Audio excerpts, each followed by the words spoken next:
A primeira revolução industrial foi um período de grande desenvolvimento tecnológico, iniciado na Inglaterra a partir da segunda metade do século XVIII, que com o tempo espalhou-se para outras partes do mundo, como a Europa Ocidental e os Estados Unidos. Esses avanços contribuíram para a consolidação de um novo padrão de consumo na sociedade e novas relações de trabalho. As indústrias expandiram-se cada vez mais de forma surpreendente e as principais invenções do período contribuíram para o melhor escoamento das matérias-primas utilizadas nas indústrias e também favoreceu o deslocamento de consumidores e a distribuição dos bens produzidos. A primeira revolução industrial marca a substituição da manufatura pela maquinofatura, ou seja, a substituição do trabalho humano por máquinas capazes de realizar esse trabalho com maior precisão e em menos tempo. Nesse período, houve a expansão do comércio e a mecanização possibilitou maior produtividade e, consequentemente, o aumento dos lucros. E os principais avanços tecnológicos conhecidos nessa fase foram o uso do carvão como fonte de energia para a máquina a vapor, o desenvolvimento da máquina a vapor e a criação da locomotiva, a invenção do telégrafo, o aparecimento de indústrias têxteis como a do algodão e a ampliação da indústria siderúrgica. A primeira revolução industrial redefiniu significativamente os papéis sociais de homens, mulheres e crianças. Apesar do fato da mulher não ter tido tamanha atuação fabril como na segunda revolução industrial, nesse período, de certa forma, ela introduz tais atividades no mesmo. As fábricas começaram a dividir homens, mulheres e crianças de acordo com os papéis adequados às funções que precisavam ser realizadas.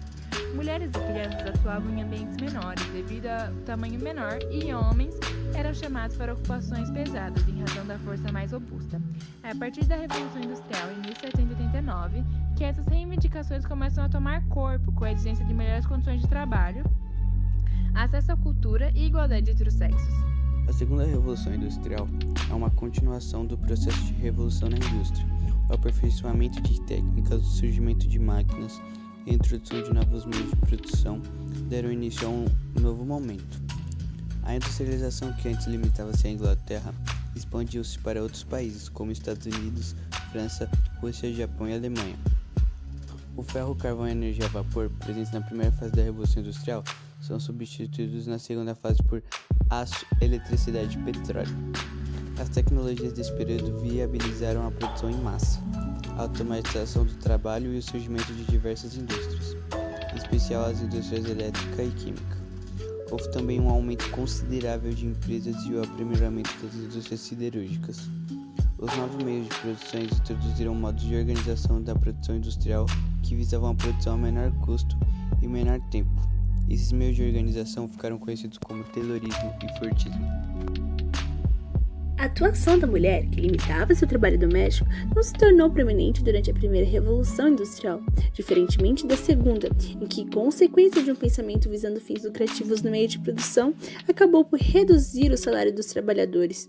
Sendo assim, as mulheres viram necessidade de se inserir no trabalho das fábricas para também ajudar na subsistência familiar. A segunda Revolução Industrial também se perpetuou durante a Primeira Guerra Mundial, um período em que a atuação da mulher aumentou grandemente nas fábricas por conta do recrutamento dos homens para guerrearem. Visando fins lucrativos, as indústrias passaram a contratar diversas mulheres e crianças porque elas recebiam um salário inferior ao de um funcionário do gênero masculino. No entanto, as condições para ambos os gêneros eram as mesmas. As fábricas se situavam em locais úmidos e quentes, sem ventilação adequada. O trabalho era repetitivo e com jornadas muito longas, além do salário ser muito baixo. Além dessas condições, algumas mulheres, ainda por desespero para manter sua família, chegavam a se prostituir, pois o salário da fábrica por si só não ajudava o suficiente. Outras eram abusadas sexualmente em seu próprio local de trabalho.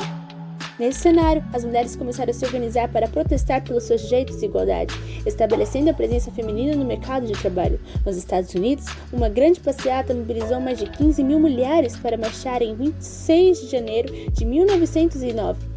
Exigindo a redução de jornada, melhores condições de trabalho e direito ao voto. Esse dia foi marcado como o primeiro Dia Nacional da Mulher Americana.